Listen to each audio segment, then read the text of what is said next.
मित्रद्रोह का फल। एक दिन पाप बुद्धि ने विदेश जाकर धन अर्जित करने का मन बनाया और धर्म बुद्धि के पास आकर बोला, मित्र, क्यों ना धन अर्जन के लिए हम विदेश यात्रा करें। वहाँ प्राप्त धन अर्जित करने के उपरांत हम दोनों अपने नगर वापस लौट आएंगे और सुख संपन्नता का जीवन व्यतीत करेंगे। धर्म बुद्धि को पाप बुद्धि की बात उचित प्रतीत हुई और वह विदेश यात्रा में पाप बुद्धि के साथ हो लिया। दोनों ने देश देशांतर की यात्रा की और प्रचुर धन अर्जित किया। अर्जित धन के साथ जब वे अपने नगर लौटने लगे तो पाप बुद्धि ने धर्म बुद्धि से कहा, मित्र, इतना धन देखकर हमारे सगे संबंधी कहीं हमसे ईर्ष्या ना करने लगे। ऐसे में अनिष्ट की आशंका रहेगी, इसलिए उचित होगा कि हम अपना धन नहर के बाहर किसी सुरक्षित स्थान पर रख दें। धर्म बुद्धि पाप बुद्धि से सहमत हो गया और दोनों ने नगर पहुंचने के पूर्व अपने धन का भंडार आशंसा कर पेड़ के नीचे गड्ढा खोदकर डाल दिया। गड्ढे को मिट्टी से ढककर उसे सूखी पत्तियों से छिपाकर वे नगर आ गए। कुछ दिन व्यतीत होने के उपरांत पाप बुद्धि उसी स्थान पर वापस लौटा। गड्ढे को खोदकर उसने पूरा धन निकाल लिया और उस पर मिट्टी डालकर पुनः सूखी पत्तियों से ढक दिया। पूरा धन घर में छुपाने के उपरांत वह धर्म बुद्धि के पास पहुंचा और बोला, मित्र, मुझे पारिवारिक कारणों से धन की आवश्यकता पड़ गई है, इसलिए चलो हमारे विदेश में अर्जित धन में से कुछ धन निकाल कर ले आते हैं। धर्म बुद्धि तैयार हो गया। दोनों जंगल में निर्धारित स्थान पर पहुँचे। धर्म बुद्धि ने गड्ढा खोदा, किंतु वहाँ से धन नादारत था।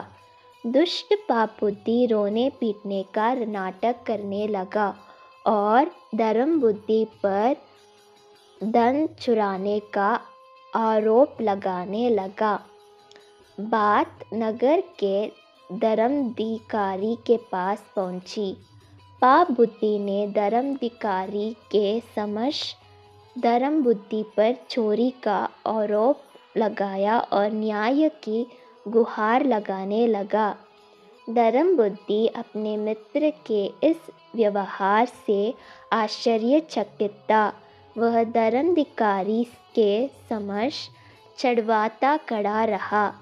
पाप बुद्धि कहने लगा, जिस स्थान पर हमने धन गड्ढे में डाला था वहाँ के पेड़ साक्षी है।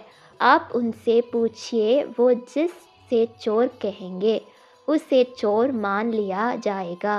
धर्माधिकारी ने निश्चय किया कि अगले दिन पेड़ों की साक्षी ली जाएगी। साक्षी के बयान अनुसार ही निर्णय सुनाई जाएगा। सुबह मुँह अंधेरे पाप बुद्धि ने अपने पिता को गड्ढे के पास के पेड़ की कोपली चढ़ के अंदर बिठा दिया और बोला, जब धर्म अधिकारी पेड़ से पूछें कि चोर कौन है तो आप धर्म बुद्धि का नाम लेना। पिता ने ठीक वैसा ही किया।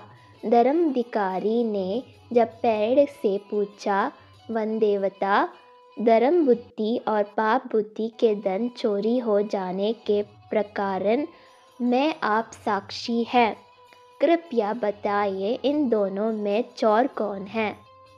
प्रश्न सुनते ही पेड़ के कोखले चढ़ के अंदर बैठा पाप बुद्धि का पिता बोला, धर्म बुद्धि चोर है।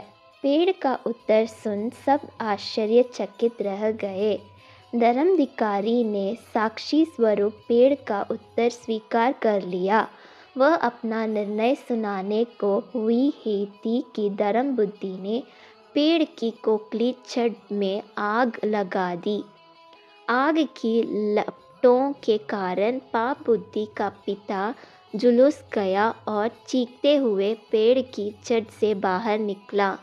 मृत्यु पूर्व उसने पाप बुद्धि के द्वारा धन चोरी करने का भेद खोल दिया। दंड स्वरूप धर्माधिकारी ने पाप बुद्धि को उसी पेड़ पर लटका दिया। पाप बुद्धि को उसके कर्मों का फल मिला गया।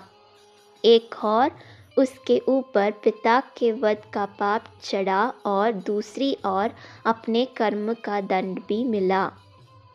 सीख: बुरे कर्मों का फल बुरा ही होता है।